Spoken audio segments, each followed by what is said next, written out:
પ્રધાનમંત્રી નરેન્દ્ર મોદી અહીંથી રવાના થયા ત્યારબાદ મુખ્યમંત્રી ભૂપેન્દ્ર પટેલે પણ એક બેઠક યોજી હતી અને થોડીવાર પહેલાં જ આ બેઠક પૂર્ણ કરી અને મુખ્યમંત્રી ભૂપેન્દ્ર પટેલ ગુજસેલથી ગાંધીનગર જવા માટે રવાના થયા છે।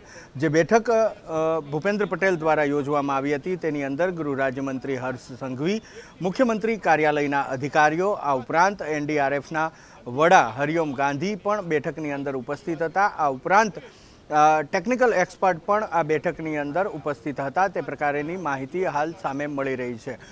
પ્રધાનમંત્રી જ્યારે ગુજસેલથી રવાના થયા ત્યારબાદ મુખ્યમંત્રી તેમને સી ઓફ કરવા માટે થઈ અને બહાર આવ્યા હતા અને જેવા જ અન્ય પદાધિકારીઓ, અન્ય અધિકારીઓ તેમને સી ઓફ કર્યું ત્યારબાદ ભૂપેન્દ્ર પટેલે ફરી એક વખત અંદર ગુજસેલમાં જઈ અને બેઠક યોજી હતી। જો કે એ બેઠક યોજાય એ પહેલાં જ કેન્દ્રીય જળશક્તિ મંત્રી અને ગુજરાત ભાજપના વડા સી.આર. પાટીલ, તેમની સાથે ઉપાધ્યક્ષ ભારતીય જનતા પાર્ટી ગુજરાતના ભરત બોઘરા તે અહીંથી રવાના થયા હતા। કારણ કે તેની પહેલાં જ વિજયભાઈ રૂપાણીના પત્ની અંજલિ રૂપાણી અને તેમની સાથે અહીંયા જે તેમના સંબંધી આવ્યા હતા એ પણ અહીંથી ગુજસેલથી રવાના થયા હતા અને બરાબર તેમની પાછળ જ સી.આર. પાટીલ અને ભરત બોઘરા પણ અહીંથી નીકળ્યા હતા। જો કે થોડીવાર માટે આ બેઠક યોજાઈ હતી, લગભગ 15 મિનિટ મુખ્યમંત્રી ભૂપેન્દ્ર પટેલ દ્વારા આ બેઠક યોજવામાં આવી હતી અને માનવામાં આવી રહ્યું છે કે હવેની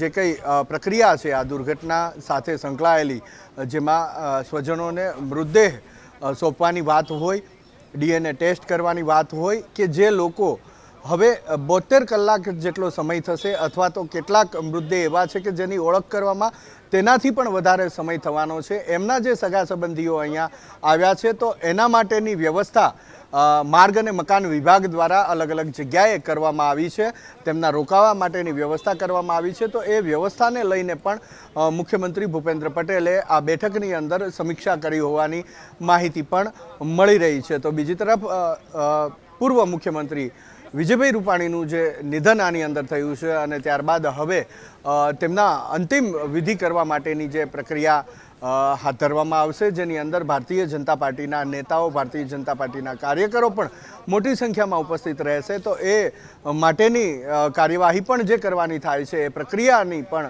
વાતચીત કરવામાં આવી હોય તે પ્રકારેની માહિતી પણ હાલ મળી રહી છે। પરંતુ સૌથી મહત્વપૂર્ણ બાબતો, બેઠકોનો દોર એક બાદ એક ચાલી રહ્યો છે અને દરેક બેઠકની અંદર એકમાત્ર મુદ્દો એ હોય છે કે જે મૃતદેહો છે એ એમના સ્વજનોને ઝડપથી સોંપી શકાય, તેમને કોઈપણ પ્રકારેની મુશ્કેલી ન થાય, જે દર્દીઓ છે તેમને સારવાર વ્યવસ્થિત મળી રહે, તે ઝડપથી સ્વસ્થ થાય અને એ માટેની જે વ્યવસ્થા કરવાની થાય એ વ્યવસ્થાને લઈને દરેક બેઠકો યોજાઈ રહી છે। જી।